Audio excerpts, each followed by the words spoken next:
Assalamualaikum warahmatullahi wabarakatuh. Bismillahi walhamdulillah wassalatu wassalamu ala rasulillah Sayyidina Muhammad ibn Abdillah wa ala alihi wa ashabihi wa man tabi'ahudah. La hawla wa la quwwata illa billah. Qalu subhanaka la ilma lana illa ma'allamtana innaka antal alimul hakim.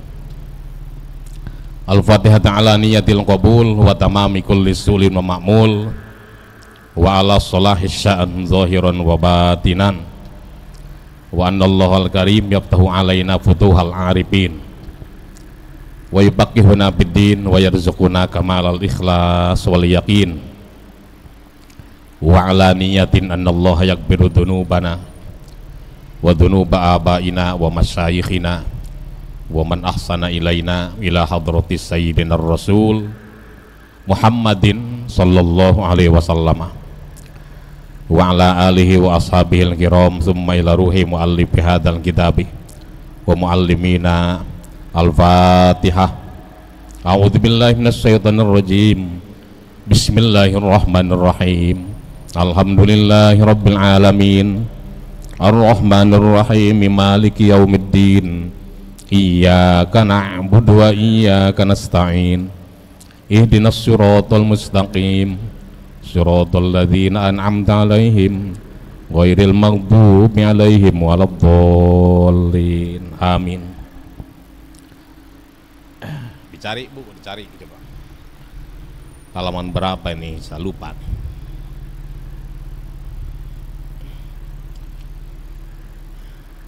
Delapan ya.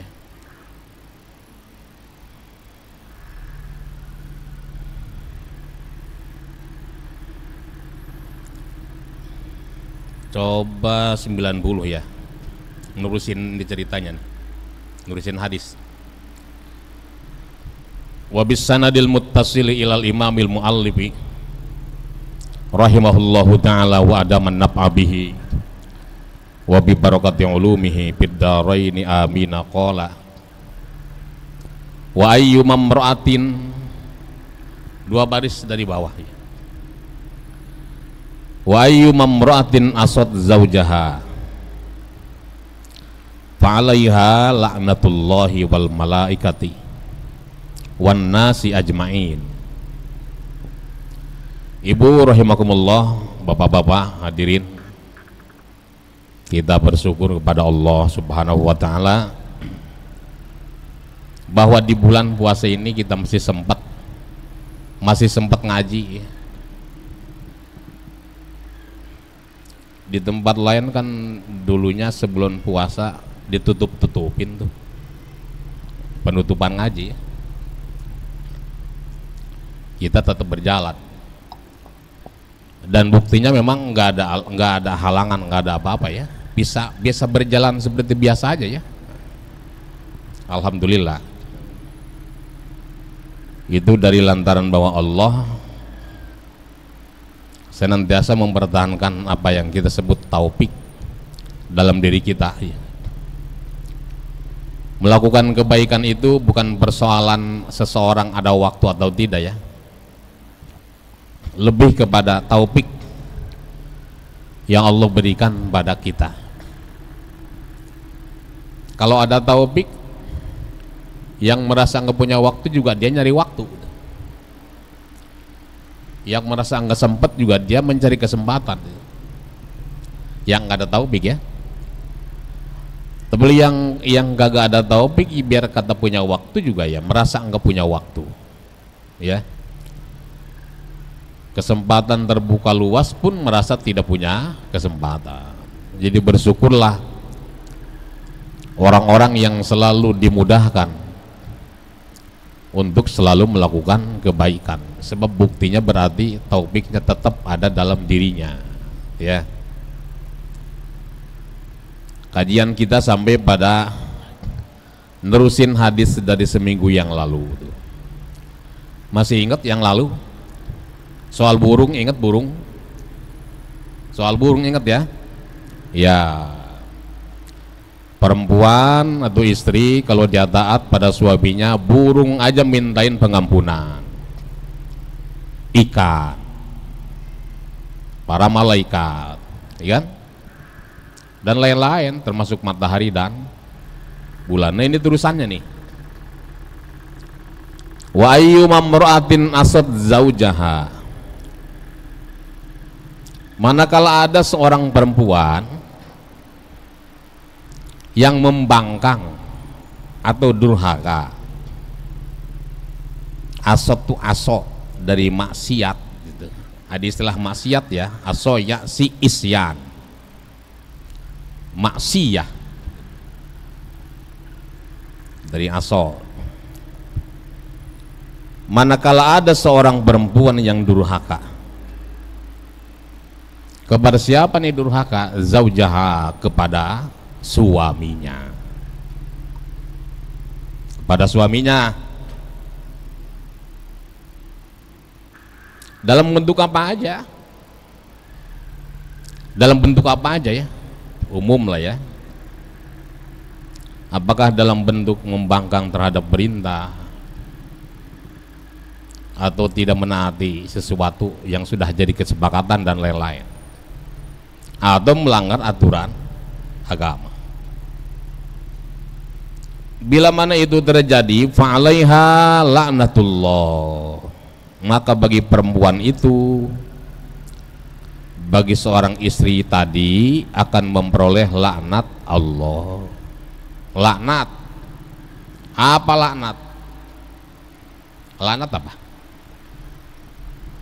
Disumpah serapahi, dikutuk. Laknat itu kutukan ya, kutukan,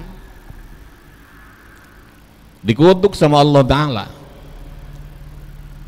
Jadi Allah kalau mengutuk seorang hamba tidak harus selalu dalam bentuk disumpahin jadi enggak lah. Ditetapkan aja kebenciannya. Kan kalau kita bicara soal kutuk mengutuk nih,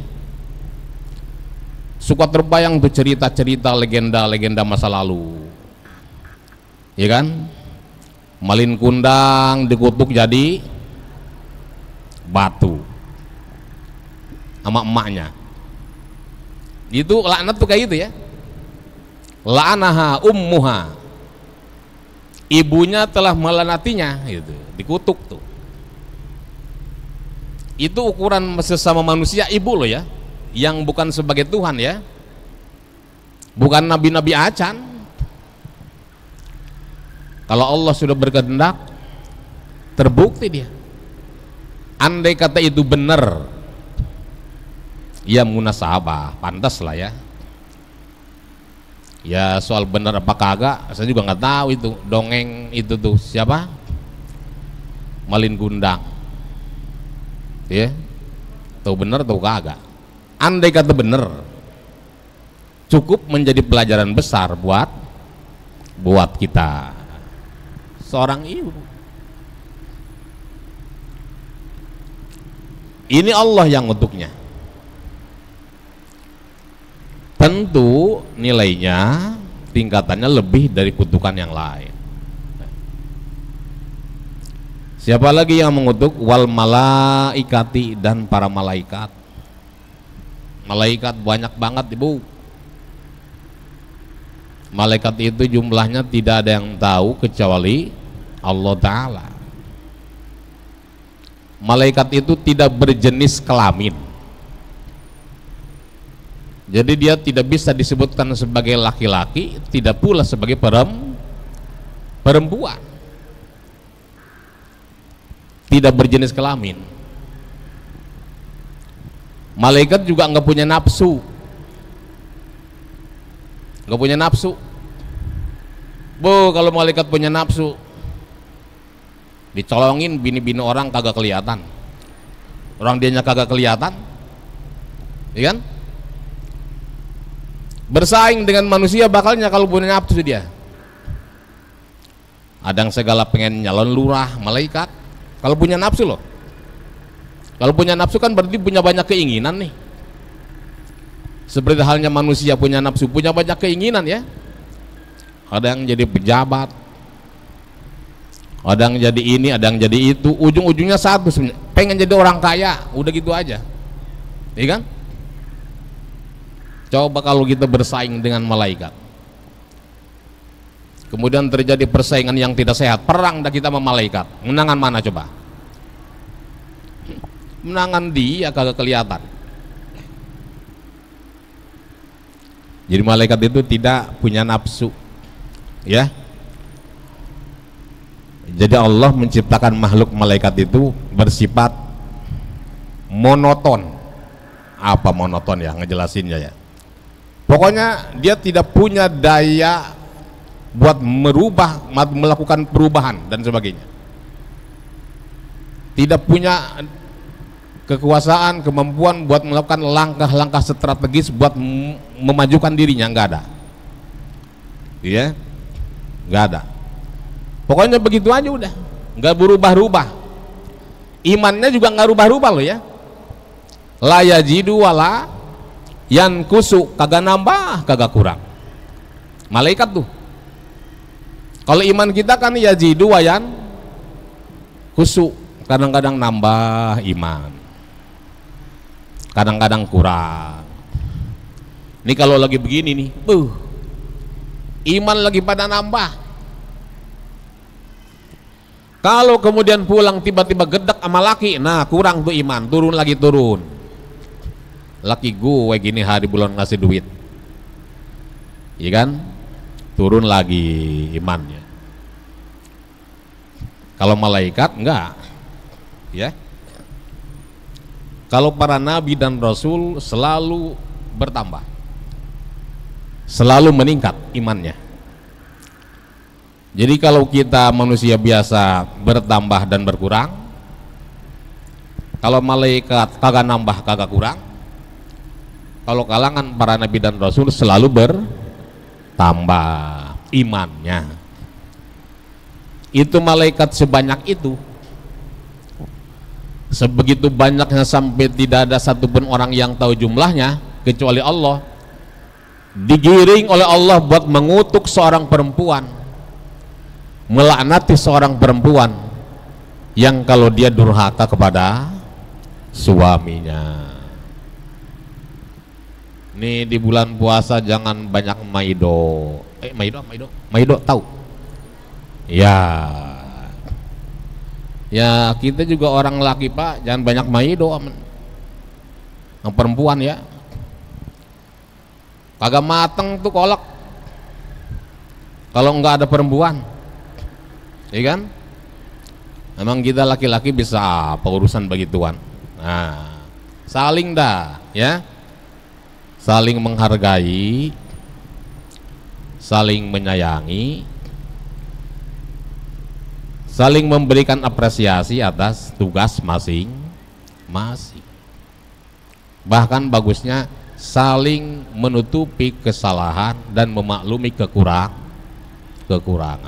gitu ya. Kurang duit nih, maklum dong ya. Kurang duit maklum nggak? Maklum, kadang-kadang kurang banget. Iya namanya juga hidup ya, namanya juga hidup lah. Biasa, semua berubah, tidak ada yang abadi. Berubah, yang abadi itu adalah perubahan. Ya, tuh jadi jangan sampai kita terkelompokkan pada kelompok perempuan yang layak atasnya laknat atau kutukan Allah dan para malaikat dari lantaran durhaka kepada suami.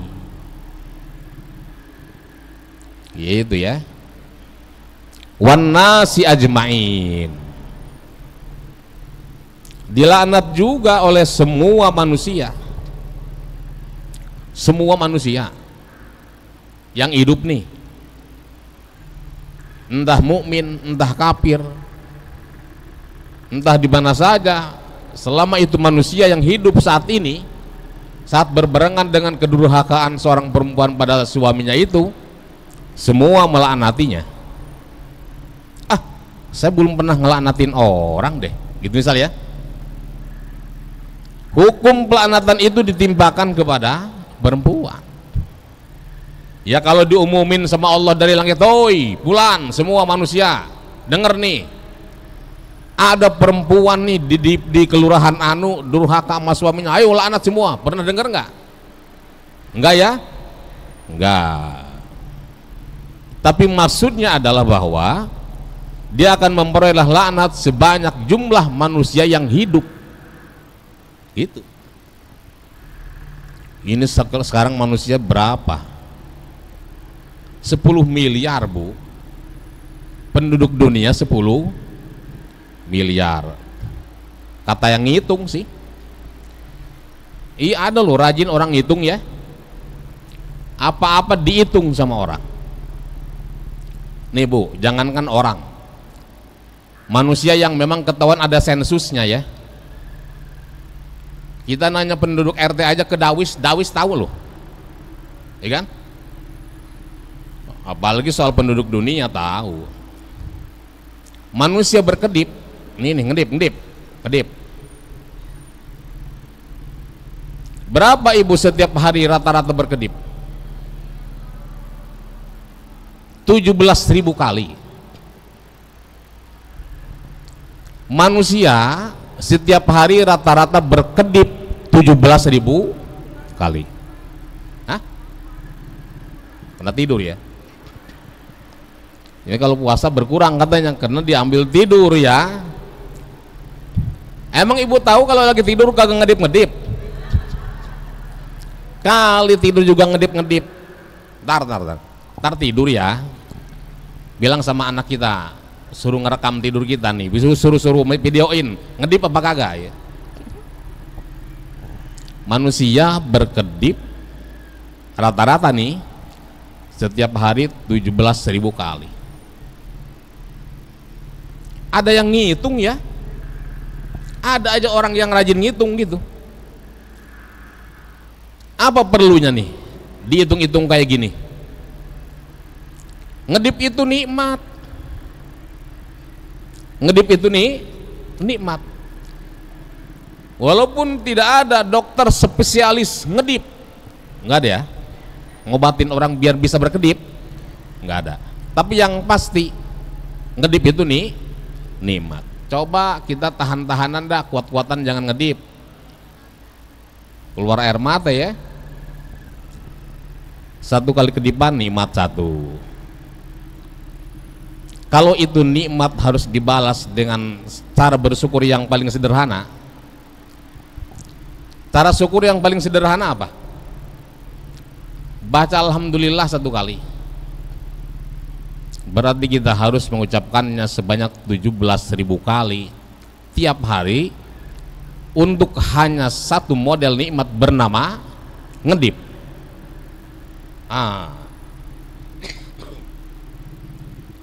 Belum lagi tarik napas, ya kan? Belum yang lainnya, belum nikmat bisa ngomong, belum nikmat tidur, belum lagi nikmat bangun tidur. Bu, bisa tidur sama bisa bangun tidur enakan mana? Lebih nikmat bisa bangun tidur ketimbang bisa tidur. Ayo.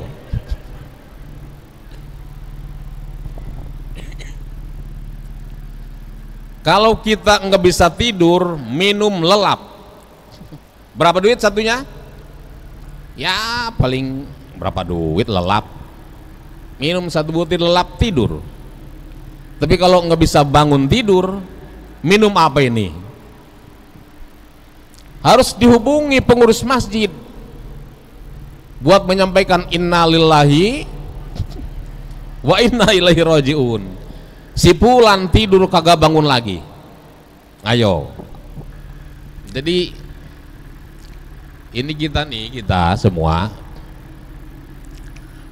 kalau harus mengukurkan atau melakukan perbandingan antara seberapa banyak kita bersyukur dengan seberapa banyak kita memperoleh nikmat, udah jauh kemana-mana, jomplang banget, jomplang.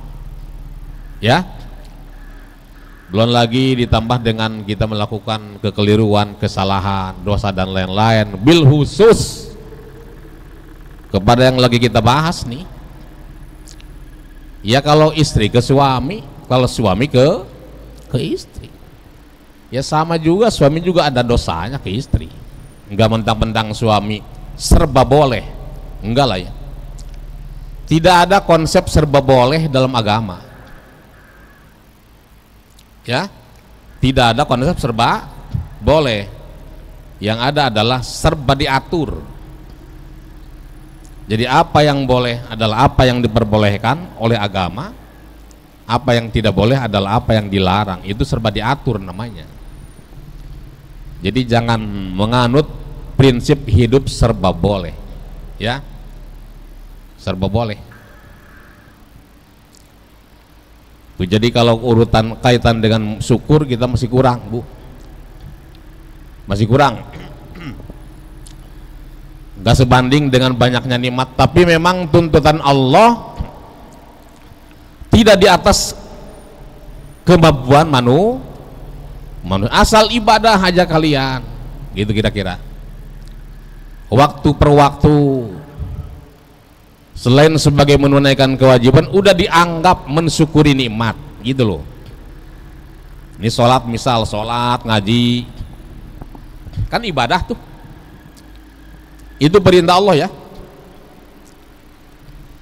Dalam pelaksanaannya selain sebagai melakukan perintah, juga terhitung sebagai cara mensyukuri nikmat. Itu adilnya Allah Ta'ala. Jadi di balik ibadah ada bersyukur.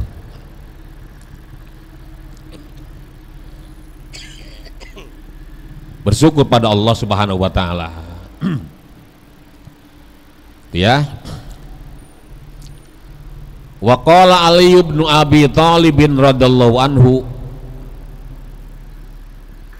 dan telah berkata Ali bin Abi Thalib radhiyallahu anhu, atau kadang-kadang karramallahu wajha, sami'tu Rasulullah sallallahu alaihi wasallam yaqulu, saya mendengar Rasulullah sallallahu alaihi wasallam bersabda, lau anna mar'atan ja'alat ihda yadaiha sawa'an wal ukhra tabikhon wa wada'atha li zawjiha walam yardu anha kanat yaumal qiyamati ma'al yahudi wan nasoro. Andai kata ada seorang perempuan di mana satu tangannya dari yang keduanya, satu dari dua tangannya, salah satunya sedang melakukan sibuk menggoreng,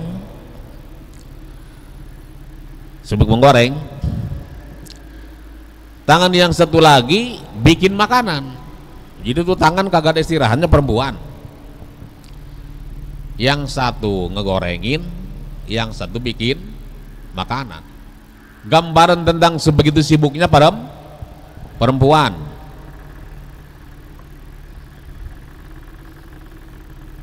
Masak sambil netein. Ya? Kan sibuk ya? Sibuk itu. Pokoknya perempuan sebanyak apa bisa selesai dalam satu momen. Nah, hasilnya nih, hasil dari yang dia bikin sebegitu sibuknya, udah bikin kolak, udah bikin rujak, udah bikin lontong. Gitu lontong, bukan selontong-lontongnya, di dalamnya masukin oncom. Ada oncom bisa masuk tanpa baut, nggak pakai baut, nggak, hebat perempuan. Udah dah sibuk ceritanya nih, disuguhkan kepada suaminya hasil masakan perempuan, istri. Akan tetapi walam yardu anha, suaminya nggak ridho terhadap istrinya. Nggak ridho karena apa nih? Ya karena apa aja. Bukan nggak ridho dari lantaran masakan ya. Kalau seorang suami dimasakin sesuatu oleh istrinya, disuguhkan di hadapannya, kemudian dia tidak ridho dari lantaran kualitas masakan yang kurang enak, itu suami yang kurang punya pertimbangan akal. Harusnya bisa menghibur istrinya. Berarti ketidakridhoannya dengan cara lain ini, dari sebab yang lain. Jadi bagaimanapun sibuknya seorang perempuan melayani suaminya dalam bikin ini, bikin itu dan sebagainya buat kebutuhan lakinya, entah bikin kopi dan lain-lain, tapi suaminya nggak ridho, kanat yaumal qiyamati mal yahudi wan nasoro, tetap di hari kiamatnya bakal kumpul dengan orang Yahudi dan Nasrani. Berarti memang kuncinya keridhoan suami. Gitu Bu, kuncinya keridhoan suami. Biar kata laki kita bodoh, pinteran istrinya misal ya, kan banyak ya, banyak suami istri pinteran istrinya daripada suaminya. Biar gimana juga tetap statusnya sebagai seorang suami harus dihargai, diminta ridhonya. Gitu. Suaminya orang nggak punya, istrinya kaya raya, tetap aja tidak bisa dia seorang istri berkuasa melebihi suami, nggak bisa. Status yang bicara nantinya ya, status sebagai istri dan status sebagai suami. Jadi dalil umumnya ar-rijalu qawwamuna 'alan nisa bima faddalallahu ba'dahum 'ala ba'd. Laki-laki itu menguasai atau berada ditempatkan di atas perempuan. Itu. Terlebih kalau statusnya sebagai seorang suami, hak dan kewajiban harus terpenuhi.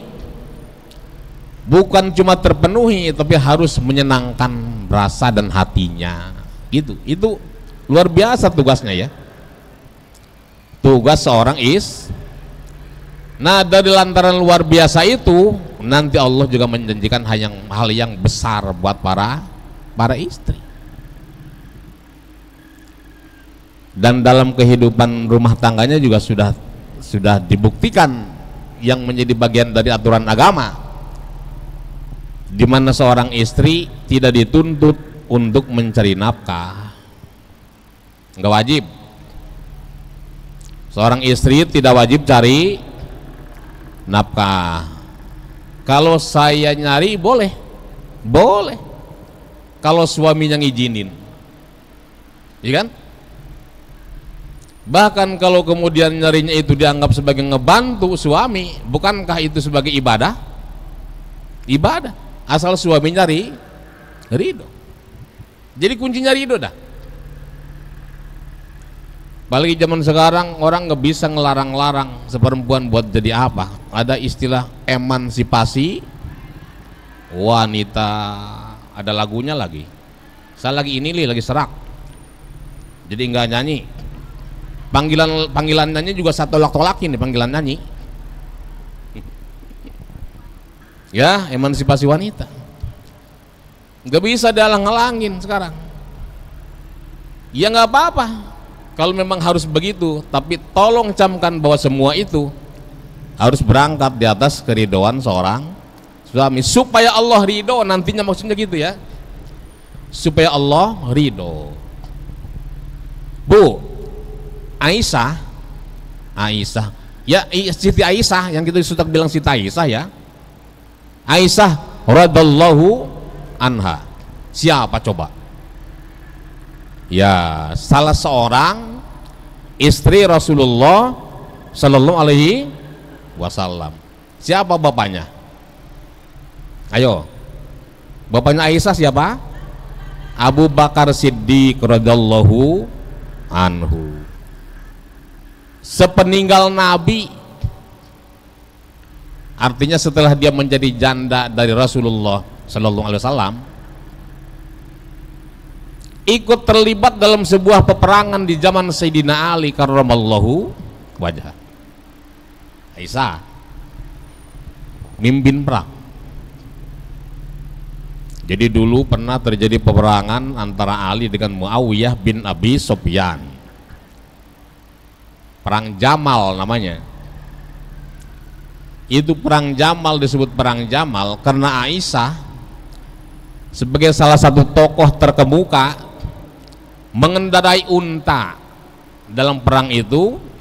Dan hebatnya nih, sekaligus anehnya, Aisyah berada di kubu Muawiyah bin Abi Sufyan. Artinya apa?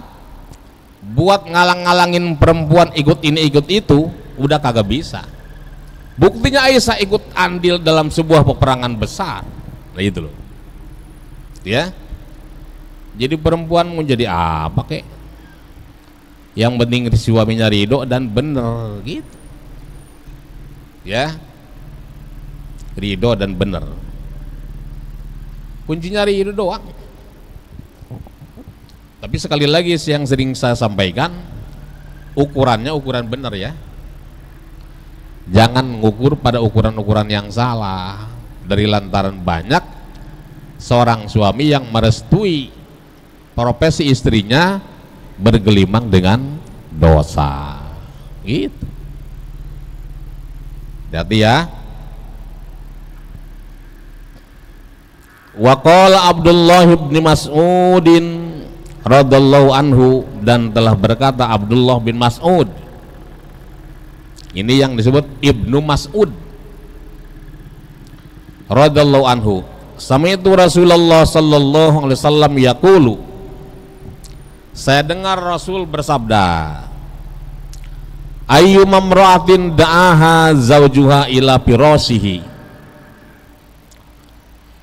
fasawwafat bihi hatta yanama fahiya mal'unatun. Kata Rasulullah sallallahu alaihi wasallam,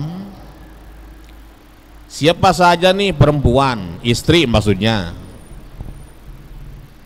da'aha mengajaknya kepada dia, siapa? Zawjuha, suaminya. Suaminya ngajak kemana? Ke pasar? Enggak, ila firasihi, ke tempat tidur. Ngajak ke tempat tidur. Ngapain? Tidur. Timbang tidur ini, ya kan? Kalau ngajak ke pasar ya belanja, ngajaknya ke tempat tidur ya tidur. Pasawwafat bihi, kemudian kata perempuan, entar ya, sebentar saya belum sempat. Itu bilang yang ngentar-entarin hatta ya nama sampai ketiduran. Jadi kagak jadi aja tuh acara ceritanya ya. Jadi itu acara gagal ceritanya. Lakinya ngajak tidur padahal mah kata bini, entar bang saya belum sempat nih, sampai ketiduran maksudnya. Nah kalau begitu caranya, fahiya mal'unatun, tuh perempuan selama dia tidur dalam keadaan terlaknat. Terlaknat. Begitu doang padahal ya. Sebegitu besarnya hak suami sekaligus kewajiban istri. Kagak boleh nolak, kecuali di waktu-waktu yang dia harus nolak. Sebab kadang-kadang laki kagak tahu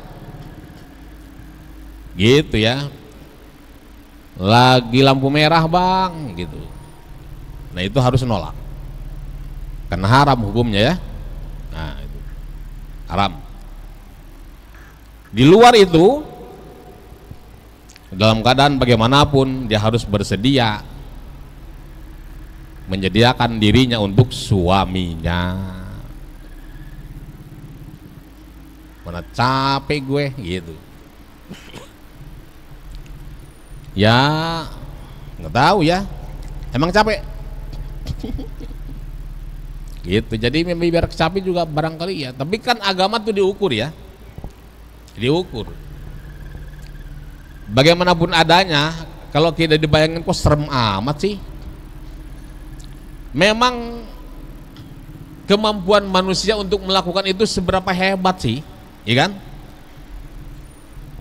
Laki model gimana juga nggak bakalan tiap menit, ibu, nggak bakalan tiap menit, ya kan? Nggak bakalan tiap menit lah. Bahkan seiring dengan berkembangnya usia, semakin diatur tuh sesuai dengan kekuatannya, gitu. Yang tadinya seminggu 4 kali jadi 4 minggu sekali, ya kan? Jadi agama juga ngatur, ngukur. Tidak mungkin satu aturan tiba-tiba ujuk-ujuk diberlakukan kalau tanpa ukuran. Aturan itu diciptakan buat mengatur kemaslahatan, gitu, ya. Jadi nggak bakal mencelakakan. Wa ayyu mamra'atin kalahat ay abasat fi wajhi zaujiha fahiya fi suhtillahi ila an tudahikahu. Dan siapa saja perempuan yang cemberut di hadapan suami. Ini cemberut tandanya apa cemberut ini? Iya kali ya. Pokoknya cemberut aja dah, asem. Tapi kadang-kadang gini bu, ada perempuan yang kalau cemberut jadi cantik. Hah? Iya kan? Iya ada. Tapi bagaimanapun adanya, ketika cemberut itu dia lakukan sebagai ekspresi dari kekecewaan ke suami, tetap dosa. Mau jadi cantik kayak mau apa kayak, kalau cemberut itu menunjukkan bahwa dia benci dengan suami, gitu loh. Nah itu.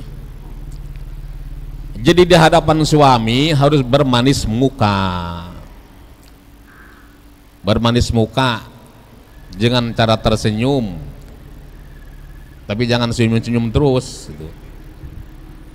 Kalau senyum-senyum terus, lakinya juga mikir, bini gua kok jadi aneh, senyum-senyum mulu, ya kan?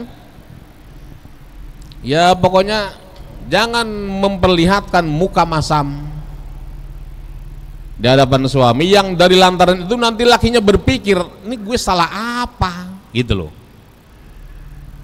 Apalagi pulang kerja, capek, sampai rumah dicemberutin, ya kan? Dia kagak tahu masalahnya ini apa nih, nggak tahu kan? Itu yang bikin pusing. Kalau dicemberutin tahu urusan persoalannya, itu tinggal nyelesain aja, ngobrolnya enak. Nah, yang bikin pusing itu kalau kagak tahu juntrungannya, susah ngobrolnya. Nah itu, ya. Tahu nggak bu? Senjata hebat perempuan. Kalau udah pada cemberut ke laki, bikin pusing kita orang, tau gak? Oh, jangan sering-sering ya. Pusing. Kalau udah urusan istri cemberut, udah. Main catur juga udah kagak semangat. Tuh hebatnya perempuan. Jadi Allah selalu memberikan kelebihan kepada makhluknya, hatta makhluk perempuan terhadap laki. Coba aja pikir bu, Fir'aun segitu gedenya, gede lah, pengaruhnya gede, wibawanya gede, langkahnya besar, sama bininya takut, iya kan? Dia lagi nimbang Nabi Musa. Nabi Musa kan ditemuin ya, ditimang-timang sama dia nih, anak angkat dah boleh nemu. Ditarik janggutnya sama Nabi Musa, ditarik janggut Fir'aun, sakit dia. Sialan nih bocah gitu, ntar gua potong nih, gitu kira-kira ya. Kata bininya, jangan bang, namanya juga anak kecil. Ngerti apa anak kecil? Enggak, ini persoalannya seakan mimpi. bahwa bakal muncul seorang laki-laki dari kalangan Bani Israel yang bakal meruntuhkan kerajaan saya. Jangan ini orangnya, dia Bani Israel kan. Wah, ini sih kelakuan anak kecil biasa bang. Udah kalau gitu dites. Kalau dia benar-benar murni anak kecil yang nggak tahu apa-apa, dites lah. Disediakan emas dan bara api. Ntar dia suruh milih. Nabi Musa anak kecil suruh milih antara emas dan bara api. Yang milih bara api dan dimakan. Tuh kan, gue bilang apa? Namanya juga anak kecil, kalau dia ngerti pasti milih emas. Gitu loh. Nurut sama bininya mah. Udah kita urusin bang nih. Barangkali dia bisa berguna buat kita sebagai yang memang belum dikurniai sebagai anak, belum punya anak kan. Diurusin, makanya Nabi Musa itu lidahnya cadel. Nggak bisa ro. Nggak bisa ro.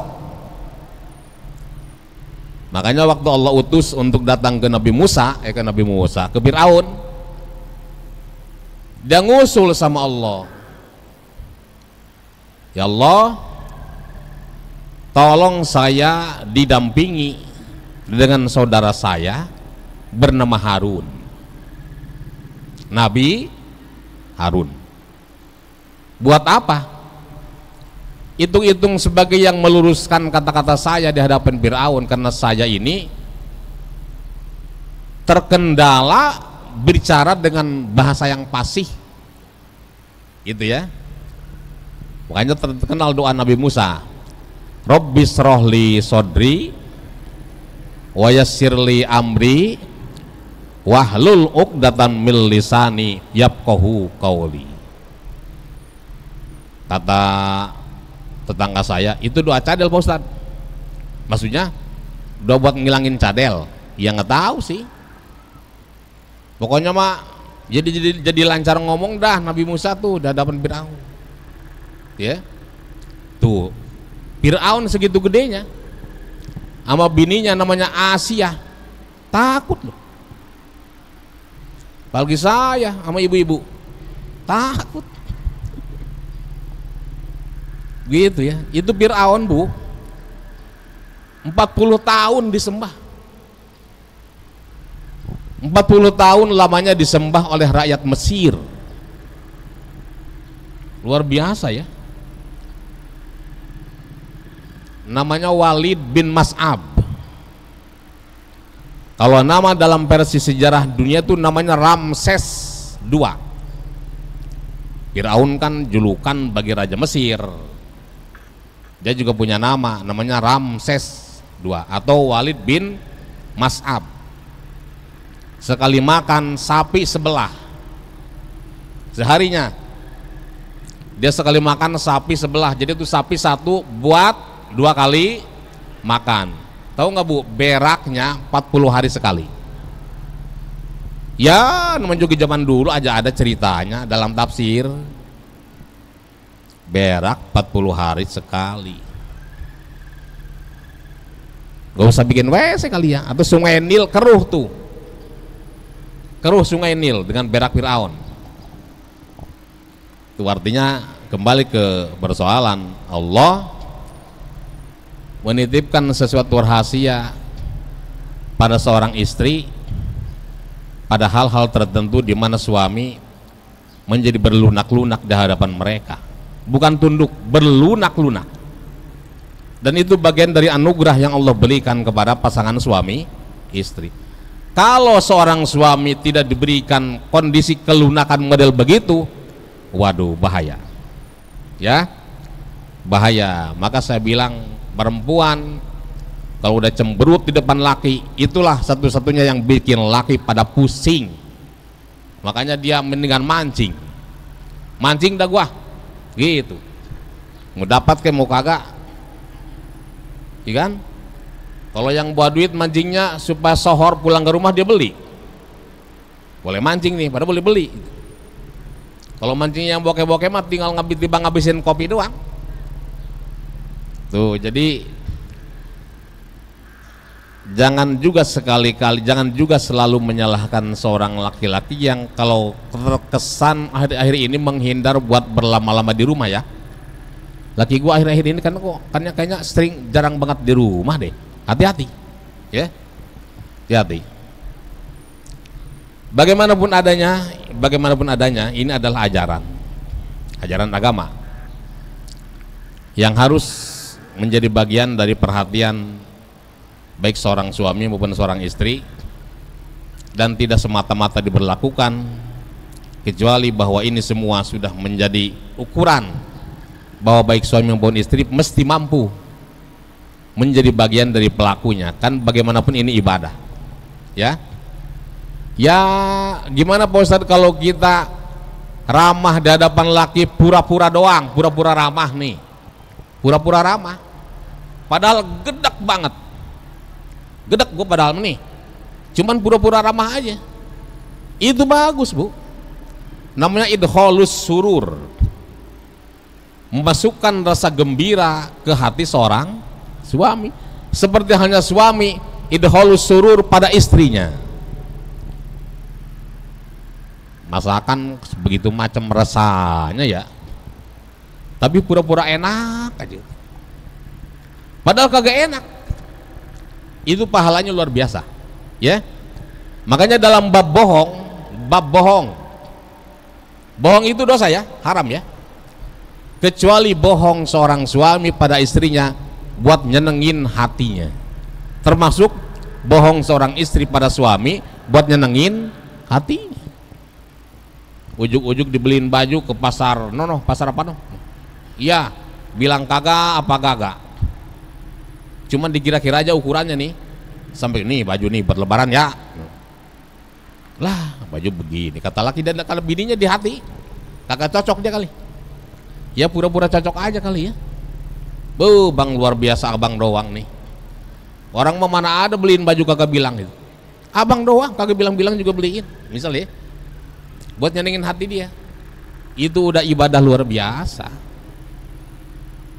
Tapi ya alangkah baiknya untuk hal-hal kayak gitu itu dibicarain ya, dibicarain, sebab tidak tertutup kemungkinan nanti akan mengarah kepada tabdir. Waktu dibeliinnya kayak senang banget pikirannya, tapi nggak pernah dipakai, lagi mana mau makainya orang kagak cocok loh ya kan. Nah itu jadi namanya dalam istilah agama idkhalus surur, menjadi salah satu yang membolehkan bohong yang hukum asalnya haram. Ada lagi nih bohong yang boleh,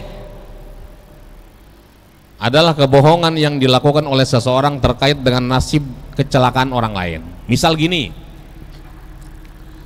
ada orang nyari tetangga kita mau dimatiin atau mau dianiaya, tetangga kita ngumpet ke rumah kita, orangnya datang yang mau nganiayain, di situ kita boleh berbohong buat menyelamatkan tetangga kita. Mana si Udin? Kagak ada bang. Kata si Anu ngumpet kemari, kagak dia udah pergi kemana? Sono luar negeri, luarnya lagi. Nah, bohong kan? Nah, itu bohong yang diperbolehkan demi menyelamatkan nyawa manusia. Tuh. Jadi kalau dalam kasus persoalan-persoalan yang mulanya haram saja menjadi boleh, apalagi persoalan-persoalan yang menyangkut soal untuk kemaslahatan hidup rumah tangga. Udah ngantuk belum? Udah. Nih kalau misalkan dari mari ke rumah emang mau ngapain? Banyak kerjaan ya? Iya. Bener, banyak kerjaan. Orang laki mana ada bantuin ya? Tidur mah iya kali ya. Nah tidurnya aja itu harus dimaklumin ya. Jangan diceritain di depan orang-orang. Laki gua mah bulan puasa kerjanya tidur mulu, kagak ada ngaji Qur'annya. Alhamdulillah Bu, ini tanggal berapa nih? puasa udah 11 hari, udah dapat 28 juz. Teman saya,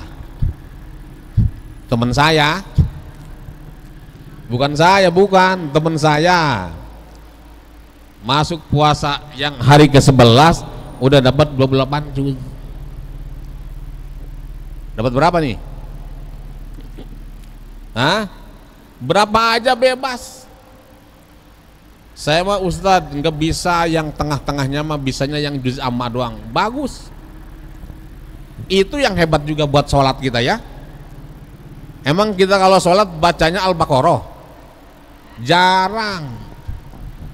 Surat langganan kita mah Al-Hakumut sampai An-Nas. Kalau memang kita nggak bagus buat baca-baca tengahnya, ya marilah bagusin baca ayat-ayat atau surat-surat yang memang udah jadi kadung langganan sholat kita biar tambah bener gitu dong. Ya cuman tadi itu supaya bener semua, jangan itu lagi kulhu lagi ganti-gantilah Al-Hakumut, wal asri, wailul, alam taro gitu ya. Dan kulhu lagi. Walaupun ada ceritanya sedemikian hebatnya orang ampi disalamin sama Allah Ta'ala, disalamin malaikat Jibril, disalamin para malaikat gara-gara baca kulhu mulu. Itu lain lagi ya babnya. Udah, mau surat tengah kek, mau juz amma kek, yang penting intinya baca Quran ya. Mudah-mudahan berkah semua kita, amin. Disehatkan badan kita, diterima ibadah kita. Terima kasih. Wallahul muwaffiq ila aqwamit thoriq. Wassalamualaikum warahmatullahi wabarakatuh.